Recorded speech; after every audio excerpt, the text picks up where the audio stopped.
So how do we wake up in the morning? Right. We want to be over the Hashem. We want to do tefillah. We want to get involved in prayer. And I think there's a different approach here between Brisk and Breslov. So we're going to start with Brisk. In order to appreciate what we do in the morning, we start with what's called Birchas HaTorah. And that's an obligation that's incumbent upon men and women alike. And the Rambam has a very interesting language. And Rav Soloveitchik, in one of his Shiurim L'Zecher Abba Mori, on the yahrzeit of his father on Gimel Shvat, he reads this Rambam very meticulously. The Rambam writes, Hamashkim likro batorah, podem sheyikra. He says, if a person wakes up in the morning and he wants to learn Torah, then, you know what? Says the Rambam, Bein shekara b'torah shabal b'ksav, bein shekara b'torah shabal peh, notel yadav, umevarech sholosh brachos, v'achar kach koreh v'elu hein. The Rambam says that if he wakes up in the morning and he wants to learn Torah, he washes his hands, and the first thing he does is to recite 3 brachos. So the Rambam formulates these 3 brachos. What does that language sound like to you? Birchas Torah. Right, for sure we're talking about Birchas Torah, but listen to the language. The Rambam says, Hamashkim v'likro b'Torah. He wakes up and he wants to study Torah. Then he has to recite the 3 brachos. What does that sound like? No. You see, in halacha, we differentiate sharply and fundamentally between 2 types of mitzvos. There are mitzvos that, what? Well, I don't know if it's a hechsher mitzvah per se, but there are 2 types of mitzvahs. There are mitzvahs that are obligatory, and that means in an absolute way, comes the night of Pesach, I have to eat matzah, whether I like it or not. And then there's a group of mitzvahs which, if X, it's if you make a decision that you want to do this, whatever that is, then you're obligated in a mitzvah. Can you think of any other examples? Let's say in tzitzis. If you decide to wear a beged that has 4 corners, then you're obligated to put tzitzis on the beged. Or shchita. If you decide that you want to eat meat, then you only have a live animal, right? You can't go to the butcher and get meat. Then you'll have to share. If you decide to buy a house that has a slanted roof, then you're obligated the mitzvah of makeh to put up a railing around the roof. What's common about all these mitzvahs is that the mitzvahs are reshus. What do I mean it's a reshus? It's not an absolute obligation. It's a conditional obligation. There's a condition, and if that condition is met, then I become obligated. So what would the Rambam say at this point? If I decide that I'm waking up in the morning, but I'm not going to study Torah, would I make the brachos? That's an absolute obligation to study Torah every day. Okay, so that's going to be the next Rambam, but you're a step ahead of me. Okay. In this Rambam, the Rambam writes that Hamashkim likro b'Torah, if he wakes up and he wants to study Torah, then he recites the brachos. And if he doesn't want to study Torah, let's say he can't study Torah, then he doesn't recite the brachos. Then in the next halach in the Rambam, the other condition is that he wakes up. Let's say if he doesn't want to make the brachos, he can stay up all night. He doesn't have to make the brachos. So right, could be. And then in the next halacha, the Rambam writes the following: B'chol yom, listen carefully. B'chol yom, chayav adam levarech shalosh brachos elu. What does that sound like? Is that a conditional obligation or an absolute obligation? Absolutely. So Rav Soloveitchik asks the following question: why does Rav repeat himself? He started by telling you that someone wakes up in the morning to study Torah. Then before he does so, he recites the 3 brachos after he washes his hands.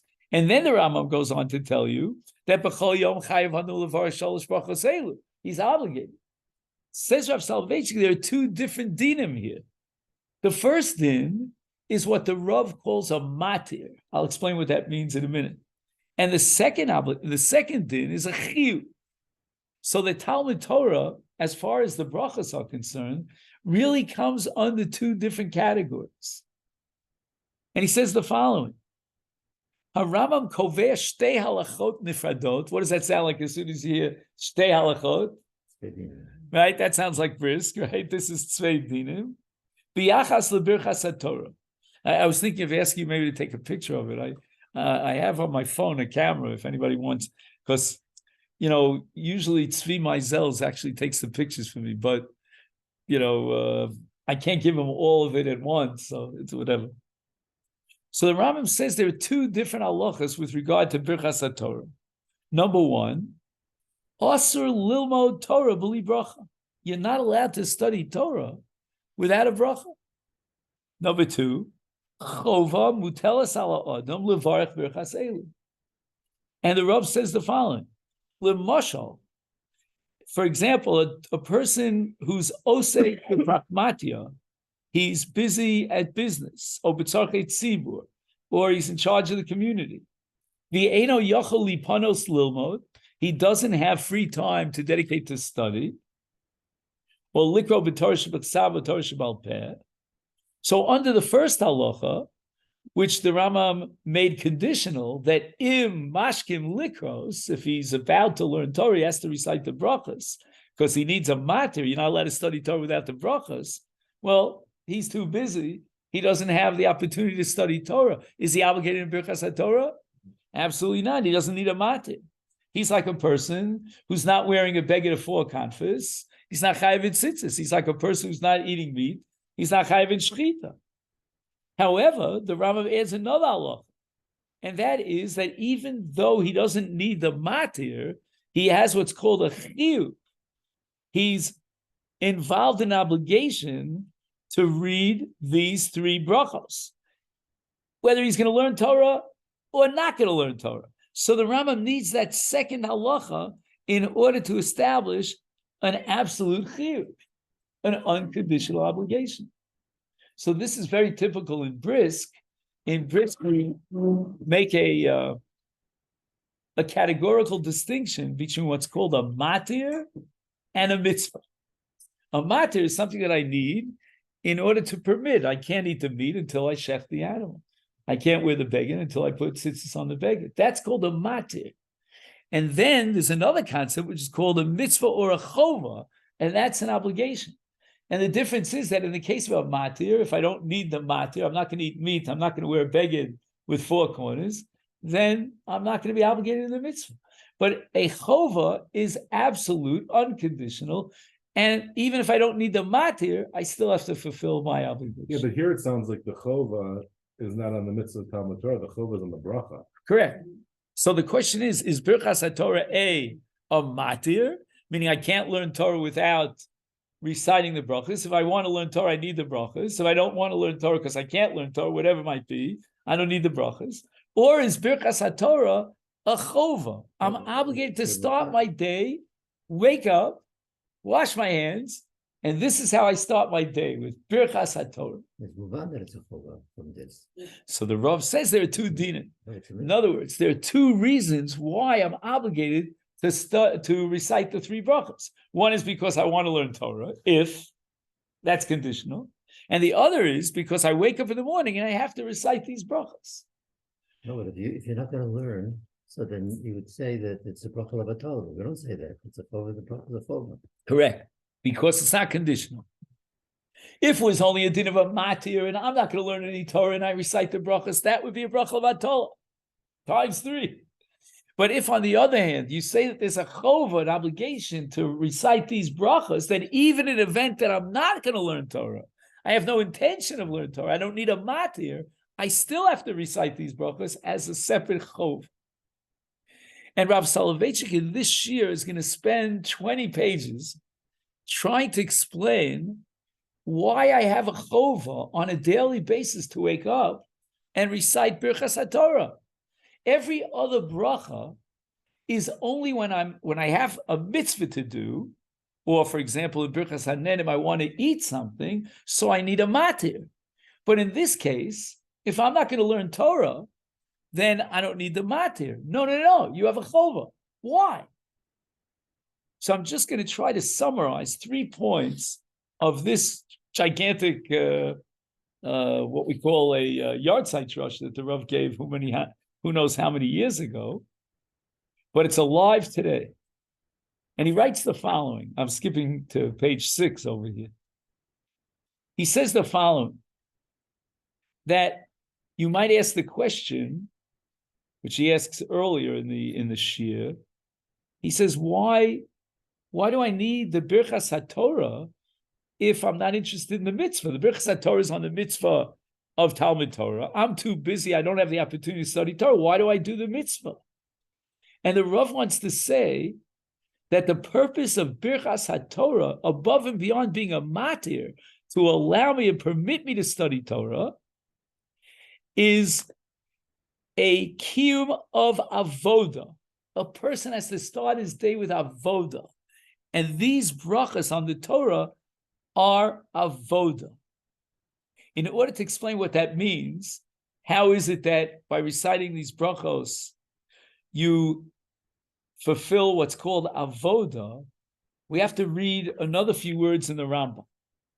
The Rambam writes, Bechol yom, chayav adam levarech sholosh brachos elu, v'achar kach korei mi'at midivrei Torah. What does that mean? He doesn't have time to sit down like we're doing now and learn a whole shir. He doesn't have enough time to learn through a parsha in the Torah or a sugya in Torah Sheba'al Peh, but he has korei ma'at. He's going to recite a bracha, 3 brachas in fact, and then he's going to read a little bit of Torah. What do we do in the morning? If you've seen it in the Sidurim, Yirech Hashem v'Yisherecha, or you have a Mishnah in Masechta Pei. So immediately after you recite these 3 brachos, you learn a little bit of Torah. You read a little Torah, Torah Shvasav, Torah Sheba'al Peh, and you're obligated to do so on a daily basis. You don't have time to sit down and learn Torah, but that minimum the Rambam requires. Why? So the Rav wants to say that when you recite the brachos together with a little bit of Torah study, you create an entity which is called Avodas Hashem. And a person has to begin his day with Avodas Hashem. How does the Rav get such a thing? And he bases himself on a Rambam in Sefer HaMitzvos. The Rambam, calculates and enumerates all the mitzvahs. And in Mitzvahs Hasei Hey, number 5, the Rambam quotes the pasuk as he does in every mitzvah, V'avadetem es Hashem Elokeichem, and you will serve your God. And the Rambam says, how do you serve your God?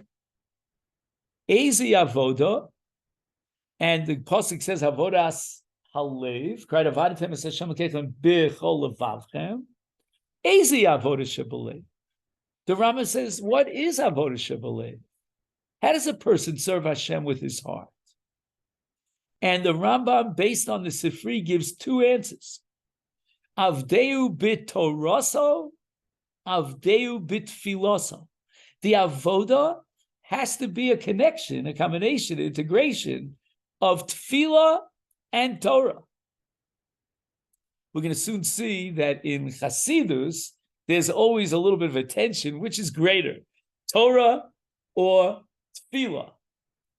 And the truth be told, that in Breslov, I think, I'm going to try to prove this to you if you keep coming a few months down the line, that I think tefillah is even more important than Torah. But not so in Brisk. In Brisk, Torah and tefillah are really 2 sides of one coin. They have to be integrated together to form one whole. And they come both together under one single mitzvah, which is called what? V'avadetem es Hashem Elokeichem b'chol levavchem.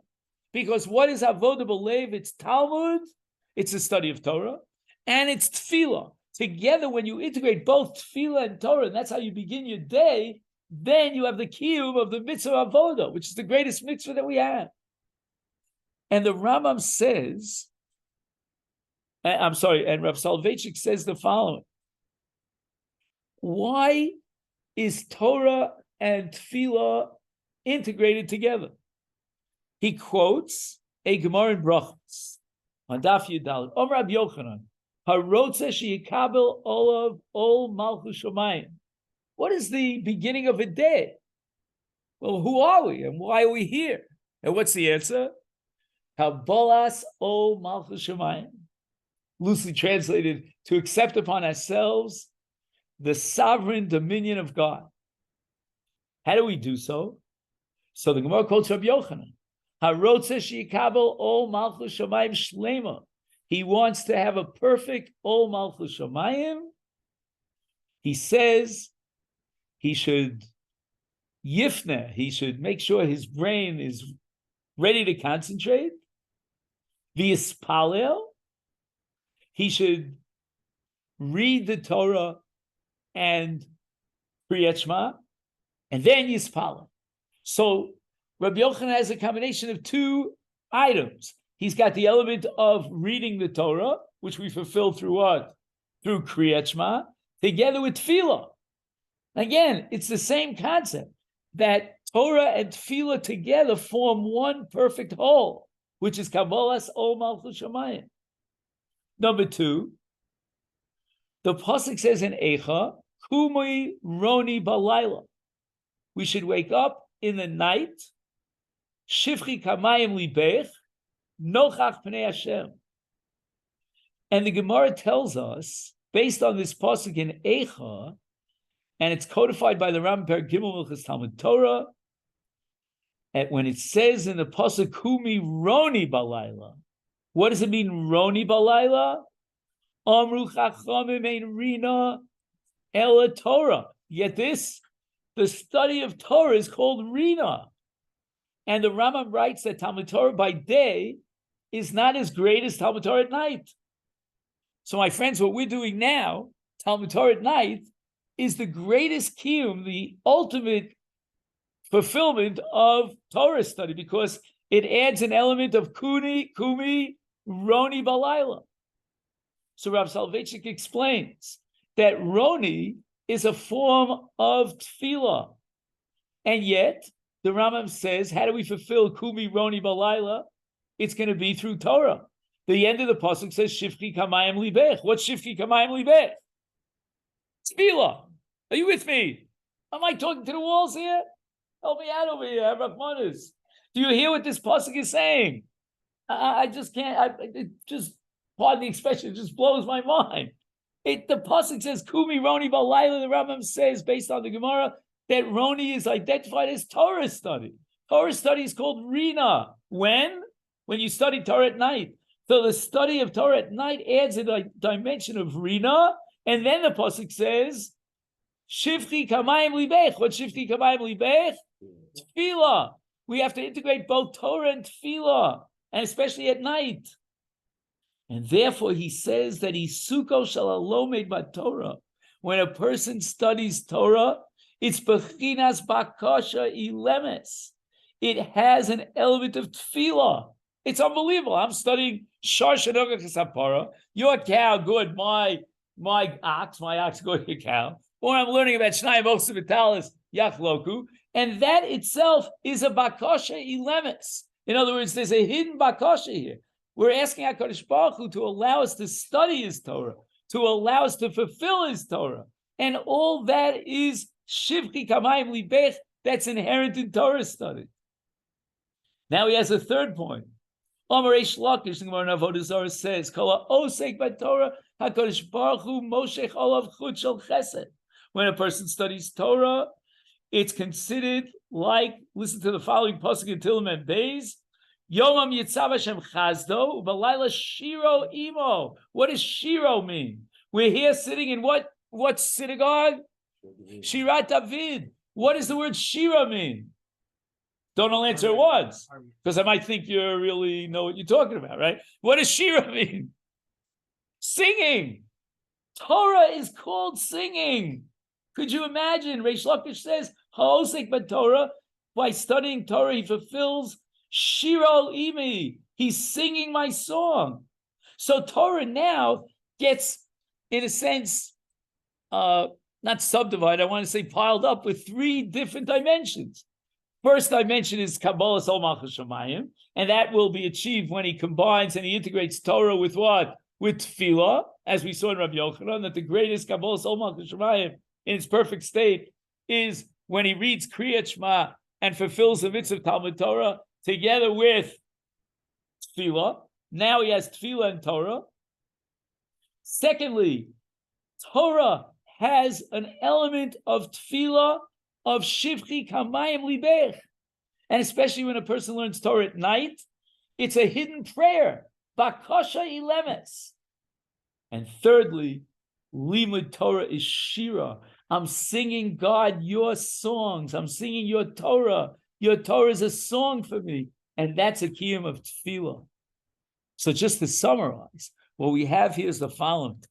That the brachas of Talmud Torah come under two different categories. On the one hand, like any birchas ha-mitzvah, or for that matter, birchas ha-nenim, I need a matir. Because I want to study Torah, I can't do so. I'm not allowed to study Torah. Could you imagine? I'm not allowed to study Torah until first I recite the brachas. But number two, even if I have no intention of studying Torah, and even if I don't need a matir, the Rambam has a second halacha, as we saw the Rambam was double language, that on every day, daily, a person is obligated to begin his day with reciting these three brachas and learning a little bit of Torah. Says Rav Soloveitchik, by reciting these brachas and integrating them with Torah study, even the minimum of Torah study, afilu ma'at, he achieves avoda. And what is avoda? Avoda is the combination of what? Of tefillah and Torah. As the Rambam combines both of them under one mitzvah. It would be beautiful if we, after birth of the Torah, immediately said Shema. There you have the full integration. Is there a minute to say Kriyat Shema right after Talmud Torah? Right after Birchas HaTorah? You know, if you're Take a look in your siddur here.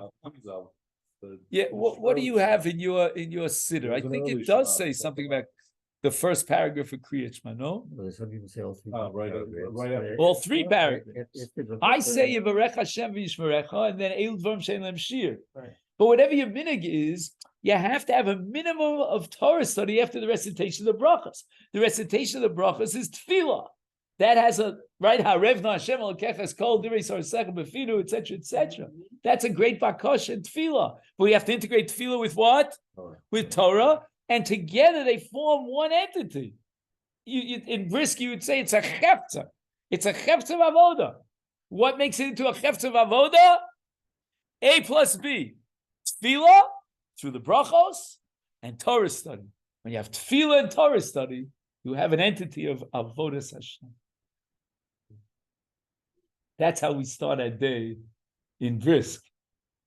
And here we are in Shirat David, and we're learning Torah at night, and the Torah at night will be a combination of Torah and tefillah, Torah and avoda, and therefore it's Shira, it's Sharul Hashem.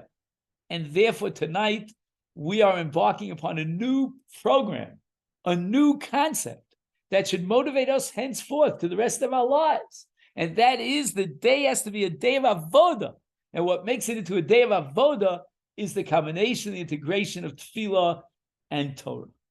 And that's why the Rambam has both combined under one single mitzvah in Taryag, and that's the mitzvah of Avadatem es Hashem Elokechem v'chol levavchem. And what's the avoda shebalev? Number one says the Rambam Talmud, and number two says the Rambam Tefillah. Okay. How do we start our day in Breslov? Okay. That's the second part of our discussion tonight. So for that, I want to begin with you, Hilchos Hashkomas HaBoker.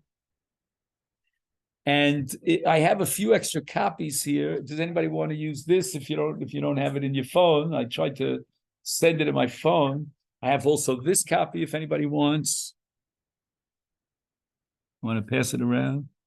Oh, this I gave you in case you want to write those instructions. Okay. Do you need a pen? Yeah. It's already there. Thank you so much. Let me just make sure I don't lose it. I'll tell you what it is. This man, Shalom, is helping me in many ways, but in one way, he's helping me find the place. Why? Because I need a place to park. And I started davening here in the morning. So far this week, I did 4 out of 5, which is pretty impressive, and it's getting very early now. And I don't know where to park. There's a parking lot here, but the way I come, it's like crazy. I got to do like somersaults in order to get into the parking lot. And I do things that I don't tell my wife about this. They're very dangerous. So Shalom is setting me on the right path where I just make a turn here, and another turn there, and another turn there. And I figure out how to get into the parking lot. Okay. Yiskaber kari lamod babokel avodah. So again, the word avodah. We're looking at halacha aleph, hashkamas haboker. The very beginning. Very beginning. Well, we want to start that day from the beginning. My father, may rest in peace, wrote a book called Good Beginnings. And the point of that first lecture amongst 52 lectures is that some people start with good beginnings, but not such good endings. So the idea of good beginnings is we have a good beginning and we continue and maintain and sustain that good beginning. So the Shulchan Aruch writes the following. Yiskaber kari lamod babokel avodas bora. Okay, we have to wake up in the morning and we have to strengthen ourselves to rise up like a lion for the service of Hashem, lavodas boro. Shehu ma'orer hashachar. I think the Shulchan Aruch might be saying we should wake up even before daybreak, that we, so to speak, wake up the morning. And the Ramah adds a comment, Shivisi Hashem l'negdi sam. Zekal gadol bator. Pasuk in Tilim in Perek Tezai. What does Shivisi Hashem l'negdi sam mean? Always be on your thoughts, always be in front of you. Hashem is always on my thoughts. Which reminds me of the story. I don't know if I ever told you the story about the Choser Milublin. You remember the story? The Choser was blind. And he had a tremendous following. And amongst his disciples, there was a certain fellow by the name of Chaim. Now, this fellow Chaim lived in a different town, not in Lublin. And the Rav of that town was a tremendous Talmid Chacham. And this Chaim was his outstanding pupil. Never missed a class. He was always first, and he would ask questions and give answers. But Chaim had a strange minhag.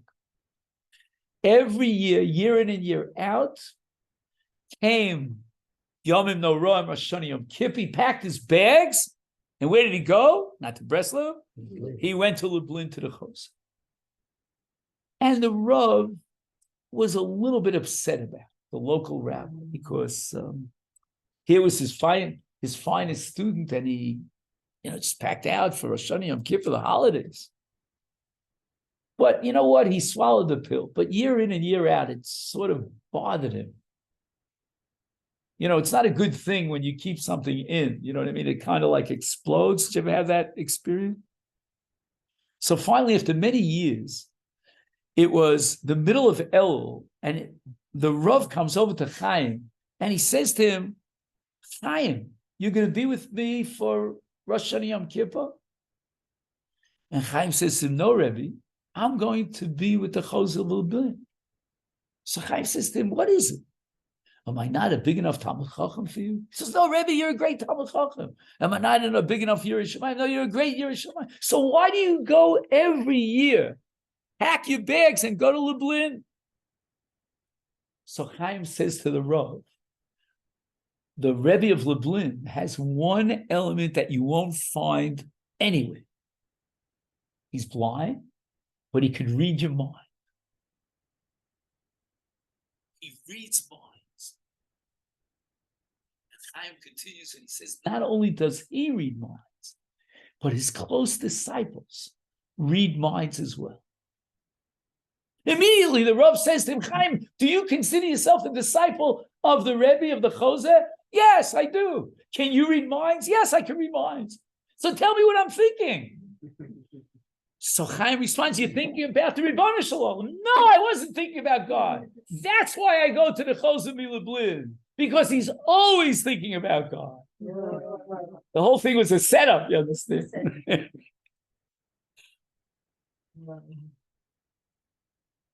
So Reb Nosson, as the disciple of Rabbi Nachman, Kedarko Bakodesh, he gives us a little bit of a summary of what's called Kuf Pei Beis. And every Breslov, even a an upstart, knows what Kuf Pei Beis is. 182. In that lesson, the Rebbe comes up with his famous breakthrough about loving every Jew, about finding the good in every Jew. Did I say Reish Pei Bet? I meant to say Reish Pei Bet. Oh, I'm sorry. Sorry. Yeah, sorry. Please forgive me. I'm a little bit nervous. So when I get nervous, I say the wrong thing. So I meant to say Reish Pei Bet. 282. Okay then? Imagine you have to learn 282 Torahs until you get to something called Azamra. Okay, Azamra. And Reb Nosson says, Ki isa b'divrei Rabbeinu Zal, sheksha maskil lechapes atzmo, when a person starts what we call introspection, he starts looking into himself, v'roeh, and unfortunately becomes aware, shu rachok miyod me'Hashem yisparach. He's far away from Hashem. V'umalei chatoim u'pegamim harbe. He's guilty not only of chatoim, which are violations, but he's even guilty of pagamim, of blemishes, meaning even if he didn't technically violate one of the averos of the Torah, but his avoda is lacking. He's concerned about all sorts of things, nervous tension, and he loses his focus on bitachon and Hashem. V'nidba lo shu rachok mitov. Elsewhere, Rabbi Nosson talks about a citizen of, this is Rabbi Nosson's language, Medinas Moscow. Now, I didn't know Moscow was a Medina. I thought Moscow was a city. Anyway, he calls it Medinas Moscow. And he's out there in Moscow. There's no one there who's an Oved Hashem. He's so far, far away from Yiddishkeit, from Hashem.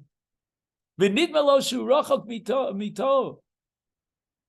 Azai, says the Rebbe, when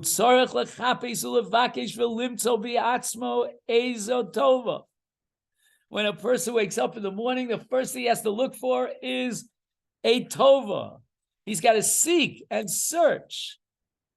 I don't know if you know Reb Chaim Kramer. So I told you once that I asked him what would be an example of an akudah tova. And I thought he would say, because that's what I would have said, that I took out the garbage today. So my wife didn't have to take out the garbage. So he tells me that 40 years ago, when his father-in-law, Rabbi Rosenfeld, came on Aliyah to Eretz Yisrael and he wasn't feeling well and he had trouble with the plumbing, he helped out with the plumbing. So I guess in Akudah Tova, you have to, what's the language here of the Rebbe? He says, he's got to seek and he's got to look for those things that are good.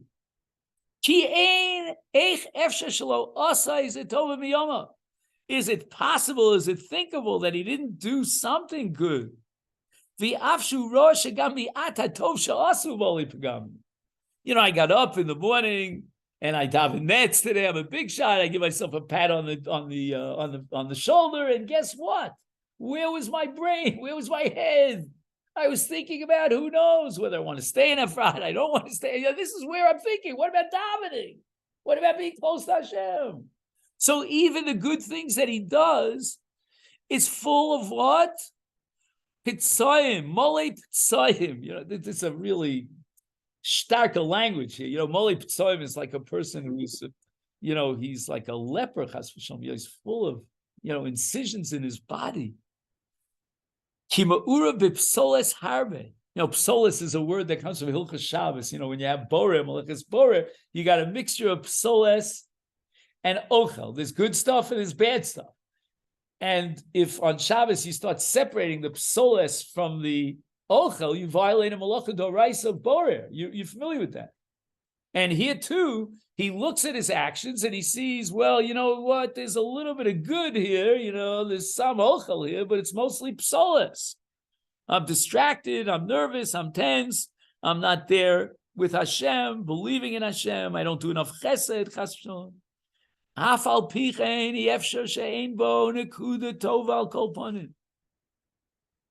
he's got to look for Nakuda Tova, some point of goodness. It's not enough that he found one Nakuda, but mitzvah goreris mitzvah, you start with one Nakuda Tova, and then it brings you to another Nakuda Tova. Even that Tov is again mixed up with Psolit. Afal Pichein al kol panim yeshbo ezen Nakuda Tova yimtza biatzmo od ezen Nakudas Tovos. Start with one good point and then go to others, more and more. And now the Rebbe teaches us something that I call metaphysical, something that goes beyond our comprehension. Why is it so important to find an Nakuda Tov? If you would ask me in the middle of the night, I would have suggested or suspected that the Rebbe is going to tell us because otherwise he gets down on himself and he loses his self-confidence. And chas v'sholom, we can come to atzvah. But there's something much, much greater involved in finding a Nakuda Tov.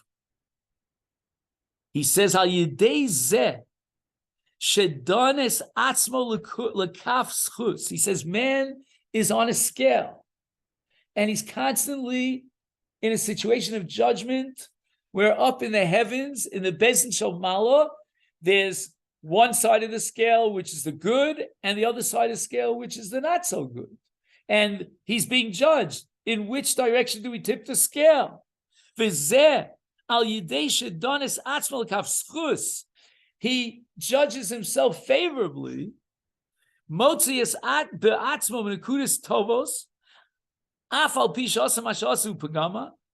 Yidei Zeh, as a result of finding the Nekudas Tovos, who Yotze be'emes mikaf chova v'nichnas lekaf schus be'emes. Unbelievable. When we judge ourselves favorably down here on this earth, then automatically God judges us favorably up in the Beis Din, the heavenly courts. That's amazing. I have a wonderful opportunity to tip the scales in my own favor. Once he's already on the good side, then he could go beyond and start fixing up his, imperfections and become more and more close to Hashem. And now the Rebbe connects this with a pasuk in Tehillim, in Perek Lamed Zayin, and Zeh Bechinas v'od ma'at v'ein rasha. There's a ma'at with an ein rasha. How does the Rebbe interpret this pasuk? In a very unique way, a very original, revolutionary way. There's something called ma'at. Ma'at means a nekuda tova, v'ein rasha. And in that nekuda tova, there's no resha. It's pure good. And now the pasuk says, "Vismonanti al makomo veinenu." I looked for the place that's rasha, that's evil, and I couldn't find it. Why? Because I was totally focused on the ma'at. And what's the od ma'at? The od ma'at, which is tov. And therefore I completely ignore and even vitiate and undermine and neutralize the makomo, the makom of resha. Now he's in a state of simcha because he reminds himself and focuses on his good points. Now he's ready for tefillah. When will I sing to God? Be'odi. And what did we say was Odi? Odi was the ma'at tov that he finds. Al yidei ha'od ma'at. You see where the Rebbe connects two psukim in Tehillim. One pasuk says Be'odi with regard to Hazamra, and the other pasuk says Od ma'at. So you take the Od of Od ma'at, put it together with the Elokai Be'odi, and what do you get when you mix the two together? It's like a Gzeira Shava of sorts. You get a comparison that if we have that Ma'at Tov, then it's Hazamra Elokai Ba'odi. We can sing and praise Hashem when we find in ourselves the good points. And now he gives a metaphysical understanding of singing. Vayidei zeh nase nigunim, ki anigunim nasim al yidei shemevarim ruach tova min ruach nefeya. Okay, this is very profound, but I just want to get to another very important point. Can you find v'chein tzrichim lodunes acherim? It should be like you have to fast forward a little bit, like 3 lines. You find it? You have it? V'chein tzrichim lodunes acherim lekaf schus. I wake up in the morning not only to find the good points in myself, but I look for the good points in others. And what does that do for others? Once again, it tips the scale in their favor. Vafilu Rasha Gomor, even a person seems to be totally wicked and evil. Even someone who's very evil. I mean, I have trouble with this, frankly, because I don't think you can find too much good in Hitler, Yamashimo. But, and by the way, today we got rid of those 3 guys, I mean, it's not an achama, but at least, I feel a little more secure walking in the streets now, that these guys are not planning their next murder. But in any event, this is based on another Torah of the Rebbe. I wonder if he quotes it. No, I don't see that he quotes it, but elsewhere the Rebbe writes that how do we defend ourselves and protect ourselves against the Rishonim? Paradoxically, by looking for the Nekuda Tova in the Rasha. Doesn't that sound counterintuitive? So the Rebbe explains, I think it's Samach Vav, if I remember correctly, that if you find the Nekuda Tova of the Rasha, then Hashem says, all right, I'll pay him up for that Nekuda Tova, and then now we can take care of him. Now we can get rid of him and protect the Jewish people.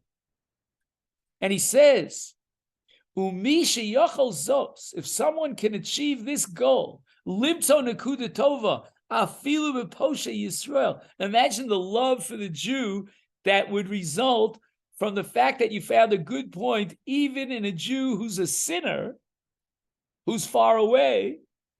We look at Jews and sometimes we're critical. This, that, and, we find these little things that bother us, you know what I mean? But here he's talking about Poshe Yisrael. And now he has a new concept called the Shliach Tzibur. The Shliach Tzibur, we understand to be a technical, mechanical act. He represents the Tzibur. The Rebbe says no. Who is the Shliach Tzibur? He's the person who can find a good point in every one of the members of his Kehillah, of his Tzibur. Each worshiper has some sort of Nekuda Tova. Now, again, if somebody comes in from who knows where, he's a newcomer and he comes in, I don't know how the Chazan is going to know what his good points are. But the general approach is going to be that when he evaluates other people, and those who are worshiping with him, he sees in them the Nekuda Tova. He's got to be danem l'kav schutz. And then, even if they fall shy, they will be judged favorably, and therefore they could be part of the tzibur. V'da shekol echad mitzadikei ador bonem mishkan. Well, this is a beautiful idea. What is the work of a tzaddik? As you and I know, in Hasidus, there's a tremendous emphasis on Moshe Rabbeinu and on the tzaddik that's a bechina of Moshe Rabbeinu in every generation, in every dor. He says that tzaddik knows every good point in every single person, and he sees all their good points. And by doing so, he creates a mishkan. And we're going to see this later on in this chapter, that a mishkan is the sum total of all the good points of Klal Yisrael. Right? We say that HaKadosh Baruch Hu v'oraisa v'knesses Yisrael kula chadahu, that there's a certain unity between this and Zohar. We're almost up to, I don't want to say Lag Bo. Oh yeah, I can say Lag Bo. Okay, yeah, we still have a few days. And there's a unity between Knesset Yisrael and HaKadosh Baruch Hu. And we have to therefore have a perfect assessment of the tzibur. And that's what the tzaddik is able to do. The tzaddik is able to see the good points and judge every Jew favorably. And that ava is going to bring about a certain achdus in Klal Yisrael, which elevates Klal Yisrael to the status of Kudsha Brichu Chadu. And now Rabbi Nosson adds another interpretation of the Rebbe, and that is Shemisham Mekablim Tinoko Shal Beis Rabban Hevel PM She'ein Bo Chet. So when the tzaddik focuses all his attention on the good points, and he creates what? A Mishkan. That's called Hevel PM She'ein Bo Chet. The young children are involved in entering into a Mishkan. And when they say and recite the words of Torah, it's a Kedusha sanctity that's unsurpassed. Bishvil zeh maschilim vayikra. Why do we begin teaching the children Sefer Vayikra? Chazal say Yovel Tahorim v'yilmedu et Sefer Tara. That the purification of Vayikra, purest of all, is indicative of the pure children. V'zeh tzaddik sheyochel laked kol hatov hanimtzu b'kol echad. The tzaddik can set up a heichal by gathering together all the nekudas tovas from everyone.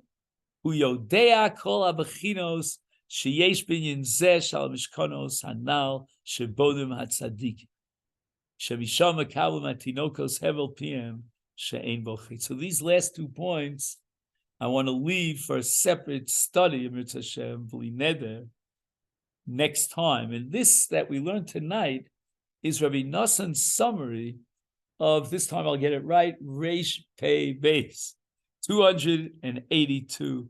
The central concept that when we wake up, the first thing we do in the morning is we seek and focus on the Nekudas Tovos, not only in ourselves, but in others as well. And the second point, which we'll get to later on, is that when a person wakes up in the morning, he should think about Alma Di Asi, the world to come, and realize that in this temporary world, we're here to do the avoda, and the avoda entails a great deal of challenges and overcoming barriers and difficulties and sevel and soros Rahman al-Islam. But ultimately, we will achieve infinity. And that's something that we have to focus on when we wake up in the morning. For some people, wake up in the morning, they think about death, chas v'shalom. They think about their issues and their problems. But to wake up in the morning and realize that this is just a temporary. You remember the Chafetz Chaim's famous mashal, the twins. You know, the first twin is born, and the other twin who's inside his mother's womb is saying, "Oh no, what a tragedy! He died." Little does he know that he entered into a greater world than the world inside his mother's womb. He wrote him if his will that we should strengthen ourselves, Yiskaber Kari. And from Rav Soloveitchik's perspective in Brisk, the avoda of integrating tefillah and Torah.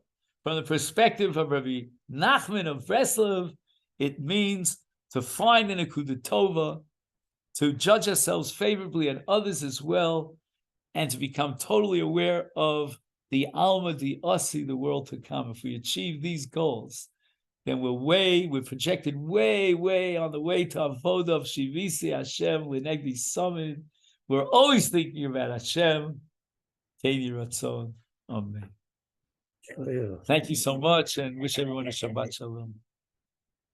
Can I give you a lift? I don't know, it was on the phone. I don't know what happened. I put in new batteries, but it doesn't work. Oh, didn't start? Didn't start.